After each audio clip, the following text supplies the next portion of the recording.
अस्सलाम वालेकुम। आज की वीडियो में हम करेंगे एक्सरसाइज 10B है जो mathematics book 2D2 7th edition जो न्यू एडिशन आया उस एक्सरसाइज है ये, और इसका हम करेंगे जो question number 8 and question number 9 करेंगे आज की वीडियो में। इससे पहले जो क्वेश्चन है मैं पहले करवा चुकी हूँ, उसका लिंक मैं डिस्क्रिप्शन में दे दूँगी, आप वहाँ से देख लीजिएगा। और अगर अभी तक आपने मेरा चैनल सब्सक्राइब नहीं किया तो उसको सब्सक्राइब कर दीजिए और बेल आइकन को लाजमी प्रेस कर दीजिएगा ताकि आपको न्यू आने वाली वीडियोस के बारे में पता चल सके। और जो मेरा सेकंड चैनल है उसका लिंक भी डिस्क्रिप्शन में, उसको भी सब्सक्राइब कर दीजिएगा।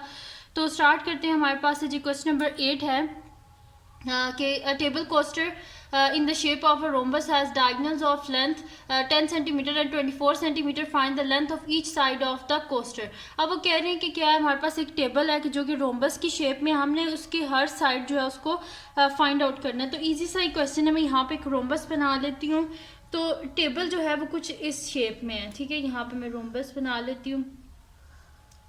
तो ये टेबल जो है ना वो कुछ इस शेप में है। अब इसकी वो कह रहे हैं कि एक इसका डायगोनल कितने का 24 सेंटीमीटर, तो एक को हम यहाँ पे बना लेते हैं। ये एक डायगोनल हो गया हमारे पास 24 सेंटीमीटर्स का। दूसरा जो डायगोनल है वो कितने का, इसका 10 सेंटीमीटर। तो मैं यहाँ पे लिख देती हूँ 10 सेंटीमीटर, ठीक है। और ये जहाँ पे एक दूसरे को इंटरसेक्ट करते हैं क्या बनाते हैं, 90 डिग्रीज का एंगल, ठीक है। राइट एंगल ट्राइंगल हमारे पास वहाँ पे बनता है। राइट एंगल ट्राइंगल्स होते हैं ये 1 2 3 4, ठीक है। जो रोम्बस होता है इसके बीच में 4 हमारे पास राइट एंगल ट्राइंगल्स बनते हैं। और जहाँ पे एक दूसरे को इंटरसेक्ट करते हैं वहाँ पे 90 डिग्रीज का एंगल जो है वो बनता है, ठीक है। ये हो गया हमारे पास। अब करना कि हमने इसकी लेंथ को फाइंड आउट करना है। और एक और बड़ी चीज़ है जो मतलब इंटरेस्टिंग चीज़ है जो मैं आपको बता दूं कि जो रोम्बस होती है इसकी जो 4 साइड्स होती हैं सारी आपस में क्या होती हैं, इक्वल होती हैं, ठीक है। रोम्बस की सारी साइड्स आपस में इक्वल होती हैं। और इसकी ये जो डायगोनल है ना, डायगोनल का जो हाफ होता है वो इस ट्रायंगल की जो परपेंडिकुलर होता है। और ये जो डायगोनल है इसका हाफ जो है इस ट्रायंगल की बेस होती है, ठीक है। तो बस इस तरह हम इसको इजीली फाइंड आउट कर सकते हैं। मैं यहाँ पे ये चीज़ें लिख भी देती हूँ कि ये एक दूसरे को बाइसेक्ट करते हैं राइट एंगल पे। और हम इधर लेट कर लेते हैं कि इसकी जो हर साइड है वो क्या एक्स है, ठीक है। तो इस एक्स को बस हम एक बीच में से कोई भी ट्रायंगल लेंगे ना, उसका जब हम हाइपोटेन्यूज फाइंड आउट करेंगे तो हमारे पास एक्स की वैल्यू आ जाएगी, यानी कि हमें पता चल जाएगा इसकी बाकी साइड्स की क्या मतलब लेंथ है, ठीक है। तो मैं यहाँ पे लिख देती हूँ सोल्यूशन और इसको स्टार्ट करते हैं हम। अब यहाँ पे है जी मेरे पास कि मैं यहाँ पे सबसे पहले तो ये जो चीज़ें मैंने आपको बताई हैं मैं लिख भी देती हूँ कि जहाँ पे ये बाइसेक्ट होती हैं इसकी जो डायगोनल्स हैं उस वो कहाँ पे होते हैं, राइट एंगल पे होते हैं, ठीक है। तो ये चीज़ मैं यहाँ पे लिख देती हूँ, the diagonals of a rhombus bisect each other eight, ठीक है। कहाँ पे होते हैं, एट राइट एंगल। ये कहाँ पे बाइसेक्ट होते हैं, जहाँ पे एक दूसरे से राइट एंगल होते हैं, ठीक है। Bisect each other at right angle to each other, ठीक है। ये जहाँ पे एक दूसरे से बाइसेक्ट होते हैं वहाँ पे एक दूसरे के क्या होते हैं, ये राइट एंगल होते हैं। अच्छा, क्योंकि 90 डिग्री का ये एंगल बनाते हैं, सही। ये चीज़ मैंने लिख दी। इसके बाद हम ये लिख देते हैं कि हम लेट कर लेते हैं कि इसकी हर साइड कितने की है, एक्स सेंटीमीटर्स की है। तो मैं यहाँ पे लिख देती हूँ let the length of each side of the coaster भी एक्स सेंटीमीटर। तो यहाँ पे लिख देते हैं लेट द लेंथ ऑफ, ठीक है, हर साइड को हम क्या कर रहे हैं, लेट कर रहे हैं कि वो एक्स है। तो let the length of each side of the coaster, ठीक है। हर साइड जो है कोस्टर की उसकी लेंथ को हम क्या कर रहे हैं, लेट कर रहे हैं कि वो एक्स सेंटीमीटर है, ठीक है। ये हमने कर लिया कि ये हमारे पास क्या है, एक्स सेंटीमीटर। अब जाहिर सी बात है कि 90 डिग्री का यहाँ पे एंगल भी है, तो हम इसके ऊपर क्या कर सकते हैं, पाइथागोरस थ्योरम को अप्लाई कर सकते हैं ना। यहाँ पे इनमें से एक हम ये वाला ट्रायंगल ले लेते हैं, ठीक है। यहाँ पे क्या 90 डिग्री का एंगल है और एक ये हमारे पास इसका जो है वो परपेंडिकुलर भी है, बेस भी है, हाइपोटेन्यूज को हमने फाइंड आउट करना है। तो यहाँ पे मैं लिख देती हूँ कि यूजिंग पाइथागोरस थ्योरम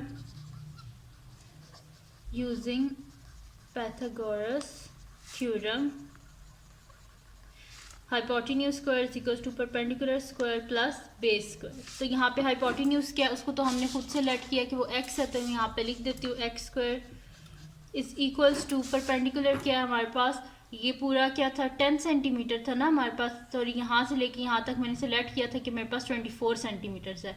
तो ये 24 है तो 24 का हाफ इतना होगा ना, क्योंकि ये बिल्कुल मिड से एक दूसरे को ना इंटरसेक्ट करते हैं, तो यानी कि ये क्या होगा 24 का हाफ होगा। तो परपेंडिकुलर की जगह मैं लिख देती हूँ 24/2 का होल स्क्वायर, और ये बेस है ना, तो ये यहाँ से लेके यहाँ तक क्या है 10 सेंटीमीटर, और बिल्कुल ये मिड है, तो यानी कि यहाँ से लेके यहाँ तक 10 का हाफ होगा, यानी कि 10/2 का होल स्क्वायर। ठीक है जी, ये हो गया मेरे पास। अब क्या करना है हमने कि इसका जो है मैं इसको 2 से डिवाइड करके इसके जो आंसर्स है वो मैं यहाँ पे लिख देती हूँ। तो ये मेरे पास हो जाएगा x² = 24 को 2 से डिवाइड करें तो क्या आ जाएगा 12 का स्क्वायर, प्लस 10 को 2 से डिवाइड करें 5 का स्क्वायर। तो x² = 12 का स्क्वायर क्या हो जाता है हमारे पास 144, और 5 का स्क्वायर 25। इन दोनों को ऐड कर लेते हैं तो x² = 4 + 5 9, 4 + 2 6, 169। तो बोथ साइड पे स्क्वायर ले लेते हैं क्योंकि हमें x का आंसर चाहिए।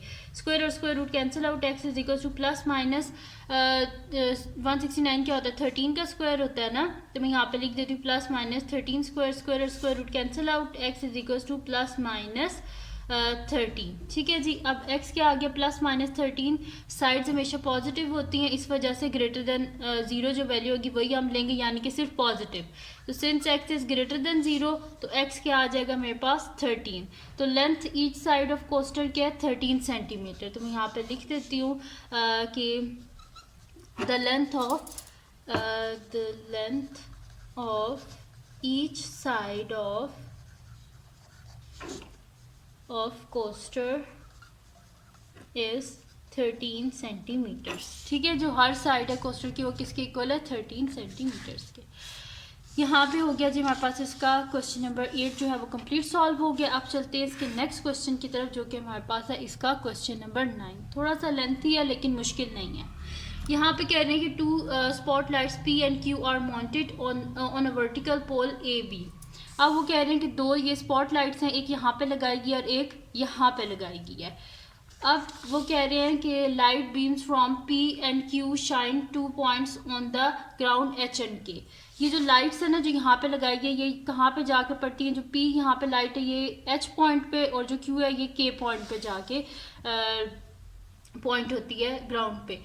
Given that PQ is 12.7 centimetre, KB is equal to 17.2 centimetre. अब ये क्या बता भी रहे हैं हमें कि लेंथ इसमें क्या क्या हमारे पास गिवन है, PQ 12.7 है, और ये जो KB है ये किसके इक्वल है 17.2 के इक्वल है। फिर उसके बाद वो हमें बता रहे हैं कि हमारे पास जो PH है ये किसके इक्वल है 39 के इक्वल है, और उसके बाद वो बता रहे हैं कि Q के 21 मीटर्स के इक्वल है। फाइंड क्या करना है हमने, BQ को फाइंड आउट करना है the height above the ground. अब वो कह रहे हैं कि ये जो BQ है इसको हमने फाइंड आउट करना है, तो इसको फाइंड आउट करना कोई मुश्किल नहीं है। हम ये स्मॉलर जो ट्राइंगल है इसको ले लेंगे, ये इसकी बेस है, ये इसका हाइपोटेन्यूज है, परपेंडिकुलर को हमने फाइंड आउट करना है। सिंपल पाइथागोरस थ्योरम लगाएंगे हमारे पास आ जाएगा। सेकंड क्या है HK the distance between the projection of the light beams, यानी कि ये हमने फाइंड आउट करना है, तो इसको भी फाइंड आउट करना कोई मुश्किल नहीं है। ये बड़े बड़े ट्राइंगल लेंगे तो इसकी बेस ये हमारे पास आ जाएगी। ठीक है, तो स्टार्ट करते हैं इसको। तो मैं यहाँ पे लिख देती हूँ सोल्यूशन और इसको हम करना स्टार्ट करते हैं। ठीक है जी, आपने करना क्या होता है जब भी आप ऐसे क्वेश्चन सॉल्व करें तो सबसे पहले आप क्वेश्चन को समझ लिया करें कि वो कहना क्या चाह रहे हैं, आपने करना क्या है। ठीक है, तो जब आप एक दफ़ा अच्छे से समझ लेते हैं फिर आप जो है ना क्वेश्चन करने में आपको कोई प्रॉब्लम नहीं होती। तो मैं यहाँ पे लिख देती हूँ सोल्यूशन। अब हम ले रहे हैं ट्राइंगल BKQ, ये वाला जो ट्राइंगल है छोटे वाला जैसे मैंने आपको बताया था BKQ। तो यहाँ पे हम पाइथागोरस थ्योरम इसके ऊपर अप्लाई करेंगे। तो मैं यहाँ पे लिख देती हूँ इन ट्राइंगल BKQ। ठीक है, हमारे पास एंगल B किसके इक्वल है, एंगल B 90 डिग्रीज के इक्वल है। इसका मतलब है हम इसके ऊपर पाइथागोरस थ्योरम जो है वो अप्लाई कर सकते हैं। तो इसी वजह से मैं यहाँ पे लिखूंगी कि यूजिंग पाइथागोरस थ्योरम।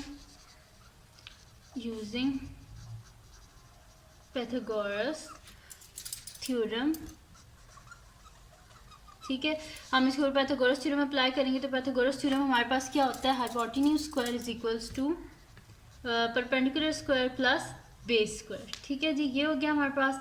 अब इसमें हाइपोटेन्यूज क्या है हमारे पास ये है के क्यू जो है ये हमारे पास क्या है, यहाँ पे हाइपोटेन्यूज है, तो मैं यहाँ पे लिख दूँ के क्यू लिख दें या क्यू के लिख दें, एक ही बात है, तो मैं यहाँ पे लिख देती हूँ Q K whole square is equals to perpendicular, यहाँ पे क्या है हमारे पास बी क्यू है जिसको हमने फाइंड आउट करना है, तो मैं यहाँ पे लिख देती हूँ B Q whole square plus base क्या है हमारे पास यहाँ पे के बी है, तो मैं यहाँ पे लिख देती हूँ के बी होल स्क्वायर। अब इनकी वैल्यूज़ को यहाँ पे लिख देते हैं, तो क्यू के मेरे पास क्या है 21, तो मैं यहाँ पे लिख देती हूँ 21 का whole square is equals to B Q किसके इक्वल है, इसको तो हमने फाइंड आउट करना है, इस वजह से इसको एज इट इज़ लिख देते हैं, प्लस के बी किसके इक्वल है 17.2, तो मैं यहाँ पे लिख देती हूँ 17.2 होल स्क्वायर। अब कैलकुलेटर लेते हैं और इनको फाइंड आउट कर लेते हैं, तो 21 स्क्वायर ये मेरे पास आ रहा है 441, तो मैं यहाँ पे लिख देती हूँ 441 is equals to B Q whole square plus 17.2 whole square find out कर देते हैं। 17.2 होल स्क्वायर ये मेरे पास आ रहा है जी 295.84, तो मैं यहाँ पे लिख देती हूँ 295.84, ठीक है जी। अब क्या कर लेते हैं, इसको मैं बी क्यू को इधर ले आती हूँ, ठीक है, या सिंपल सी एक बात है, इसको इधर ले आए ज़्यादा इजी हो जाएगा। 441 minus 295.84 is equals to B Q whole square, तो B Q whole square is equals to ये मेरे पास क्या आ जाएगा 441 में से माइनस कर देते हैं, 441 माइनस 295.84, तो इसका आंसर मेरे पास आ रहा है 145.16, तो मैं इसे लिख देती हूँ 145.16। अब हमें बी क्यू चाहिए, ये ऊपर स्क्वायर नहीं चाहिए, बोथ साइड पे स्क्वायर रूट ले लेते हैं, ये स्क्वायर और square root cancel out, B Q is equals to plus minus मेरे पास आ जाएगा, और अब हम कैलकुलेटर से फाइंड आउट कर लेते हैं कि स्क्वायर रूट ऑफ 145.16, तो इसका आंसर मेरे पास आ रहा है जी 12.048। हमने 3 सिग्निफिकेंट फिगर्स तक लिखना है, तो 12.04 है तो 12.0 हो जाएगा, क्योंकि 0 के बाद 4 है तो ये 0 ही रहेगा, तो प्लस माइनस 12.0 राउंड ऑफ किया है टू 3 सिग्निफिकेंट फिगर्स तक। अब साइड्स हमेशा पॉजिटिव होती हैं, इस वजह से बी क्यू क्या आ जाएगा हमारे पास 12 आ जाएगा, ठीक है, 12.0 मीटर्स। तो यहाँ पे हमारे पास इसका फर्स्ट जो पार्ट है वो कंप्लीट सॉल्व हो गया, जिसमें हमने बी क्यू को फाइंड आउट करना था और ये हमने फाइंड आउट कर लिया। तो बी क्यू हमारे पास ये है और ये किसके इक्वल है 12.0 मीटर्स, ठीक है जी। अब बी क्यू भी आ गया। अब लास्ट हमारे पास हमने जो फाइंड आउट करना है वो फाइंड आउट करना है एच के को, ठीक है। तो अब इसको नेक्स्ट शीट पे मैं इसको ले लेती हूँ नेक्स्ट शीट, और उस पर मैं आपको ये भी करवा के दिखा देती हूँ। ये भी इजी सा ही है। इसमें भी हमारे पास क्या, अब हम क्या करेंगे, ये जो बड़े वाला ट्रायंगल है इसको ले लेंगे, यानी कि बी एच पी को ले लेंगे। तो मैं ले लेती हूँ सोल्यूशन सेकेंड पार्ट का, तो मैं यहाँ पर लिख देती हूँ सोल्यूशन सेकेंड पार्ट है, और इसमें मैं लिख देती हूँ कि अब मैं कौन सा ट्रायंगल ले रही हूँ, ये बड़े वाला बी एच पी। तो मैं यहाँ पे लिख लेती हूँ in triangle B H P, angle B हमारे पास किसके इक्वल है 90 डिग्रीज के, इस वजह से हम इसके पाइथागोरस थ्योरम अप्लाई कर सकते हैं। तो यूजिंग पाइथागोरस थ्योरम, ठीक है, पाइथागोरस थ्योरम अप्लाई करेंगे। Hypotenuse square is equals to हमारे पास क्या है जी perpendicular square plus base square. तो यहाँ पे हमारे पास हाइपोटेन्यूज क्या है, हाइपोटेन्यूज हमारे पास यहाँ पे है जी पी एच है, ठीक है, पी एच लिख लें, एच पी लिखते हैं की बात है। तो P H whole square is equals to perpendicular क्या है हमारे पास यहाँ पे ये पी बी है, ठीक है। तो मैं यहाँ पे लिख देती हूँ P B whole square plus base क्या है मेरे पास ये एच बी होल स्क्वायर, ठीक है जी।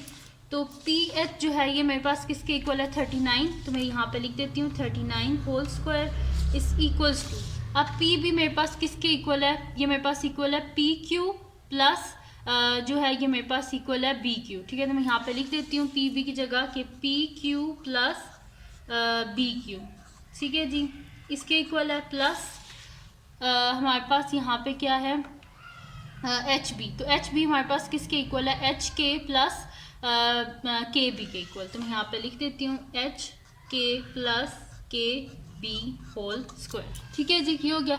अब क्या कर लेते हैं, इनकी जो वैल्यूज़ हैं उनको बीच में सब्स्टिट्यूट कर लेते हैं। अब इसको हम क्या कर लेते हैं सॉल्व कर लेते हैं। अब पी क्यू किसके इक्वल है, मेरे पास पी क्यू है 12.7, तो यहाँ पे पहले तो इसको एज इट इज़ लिख लेते हैं और पी क्यू की जगह लिख देते हैं 12.7 प्लस बी क्यू की जगह लिख देते हैं 12.0 होल स्क्वायर प्लस एच के की जगह लिख देते हैं कि हमने फाइंड आउट करना है, जैसे इसको एज इट इज़, प्लस के भी किसके इक्वल है 17.2 के, तो यहाँ पे लिख देते हैं 17.2 का होल स्क्वायर। अब क्या कर लेते हैं हम कि इसको फाइंड आउट कर लेते हैं कि हमारे पास क्या आ रहा है 39 होल स्क्वायर हमारे पास आ रहा है 1521, तो इसकी जगह लिख देते हैं 1521 इज इक्वल्स टू, इन दोनों को ऐड कर लेते हैं 12.7 प्लस 12.0, तो इसका 12.7 प्लस 12.0, तो इसका आंसर मेरे पास आ रहा है जी 24.7, तो मैं यहाँ पे लिख देती हूँ 24.7 का whole square plus H K plus 17.2 का होल स्क्वायर। अब 24.7 का स्क्वायर फाइंड आउट कर लेते हैं। 24.7 का स्क्वायर मेरे पास आ रहा है जी 610.09, तो मैं यहाँ पे लिख भी देती हूँ इसका स्क्वायर, यहाँ पे 1521 और इसकी जगह इसका स्क्वायर लिख देते हैं कि जो कि मेरे पास है 610.09 प्लस एच के प्लस 17.2 का होल स्क्वायर। इसको इस साइड पे ले आते हैं तो 1521 minus 610.09 is equals to H K plus 17.2 का होल स्क्वायर। ठीक है जी, तो यहाँ से आप क्या कर लेते हैं, इसको माइनस कर लेते हैं, तो 1521 माइनस 610.09 इज इक्वल्स टू, ये मेरे पास आ रहा है 910.91, तो मैं यहाँ पे लिख देती हूँ 910.91 is equals to H K plus 17.2 का होल स्क्वायर। बोथ साइड पे स्क्वायर रूट जो है उसको ले लेते हैं,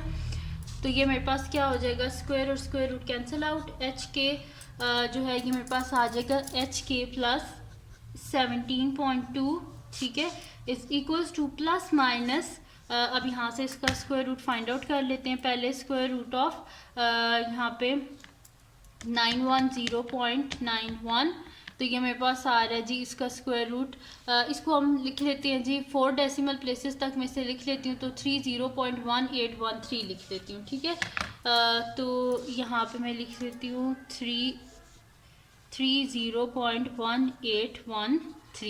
ठीक है जी, ये मैंने लिख लिया इसको।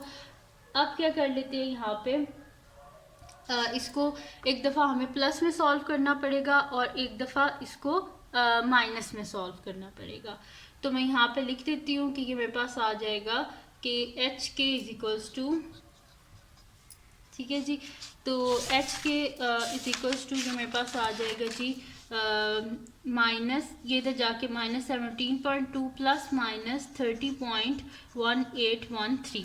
ठीक है, ये मैंने लिख लिया। अब यहाँ पे क्या करेंगे हम कि इसको अब देख लेते हैं कि हमने लेनी कौन सी इसमें से, क्योंकि साइड्स तो पॉजिटिव होती हैं, जो पॉजिटिव आएगी वैल्यू वही हम लेंगे। तो यहाँ पे मैं लिख लेती हूँ H K is equals to minus 17.2 plus 30.1813, और दूसरा क्या ले सकते हैं हम कि H K is equals to, ठीक है जी, H K is equals to minus 17.2 minus 30.1813। ठीक है जी, ये ले लिया मैंने। तो अब इसको हम कैलकुलेट कर लेते हैं यहाँ पे, तो ये मेरे पास आ जाएगा माइनस 17.2 प्लस 1813।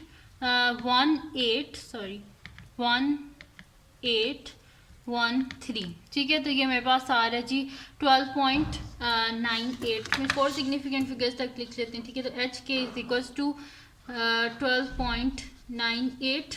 ठीक है, किया आ गया। और इस साइड पे देख लेते हैं यहाँ पे क्या आता है, यहाँ पे नेगेटिव भी आएगा, वो नेग्लेक्टेड ही होगा, लेकिन फिर भी मैं आपको करके दिखा देती हूँ। माइनस 17.2 माइनस 30.1813, तो इसका आंसर मेरे पास आ रहा है जी माइनस 47.3813, तो मैं यहाँ पे लिख देती हूँ माइनस 47.38। तो ये क्या हो गया, निगलेक्टेड हो गया ये वाला, क्योंकि ये नेगेटिव है, क्योंकि हमेशा साइड्स जो होती हैं वो ग्रेटर देन 0 होती हैं, यानी कि एच के क्या आ गया 12.98 मीटर्स। ठीक है जी, और यही हमने फाइंड आउट करना था। तो ये हमने फाइंड आउट कर लिया, यानी कि हमारे पास क्या the distance between projection of the light beams क्या हमारे पास 12.9 मीटर्स है। तो ये मैं यही फाइंड आउट करना था, ये हमने फाइंड आउट कर लिया है। मैं यहाँ पे फिगर पे लिख भी देती हूँ कि ये एच के क्या आ गया हमारे पास 12.9 आ गया, ठीक है। तो यहाँ पे लिख देते हैं जी 12.9 है। तो ये आ गया हमारे पास, इसकी जो कंप्लीट सॉल्व हो गया ये क्वेश्चन मेरे पास। और ये थी जी आज की वीडियो जिसमें मैंने आपको करवाया एक्सरसाइज जो है मेरे पास 10B का question number 8 and question number 9। तो ये थी जी आज की वीडियो। अगर आपको पसंद आई हो तो उसको लाइक कीजिएगा, मेरे चैनल को सब्सक्राइब कीजिएगा और बेल आइकन को लाजमी प्रेस कर दीजिएगा ताकि आपको न्यू आने वाली वीडियोज़ के बारे में पता चल सके। और अपने फ्रेंड्स के साथ इस वीडियो को शेयर कीजिएगा और उनको बोलेगा सब्सक्राइब कर दें और अपनी दुआओं में लाजमी याद रखिएगा। अल्लाह हाफिज़।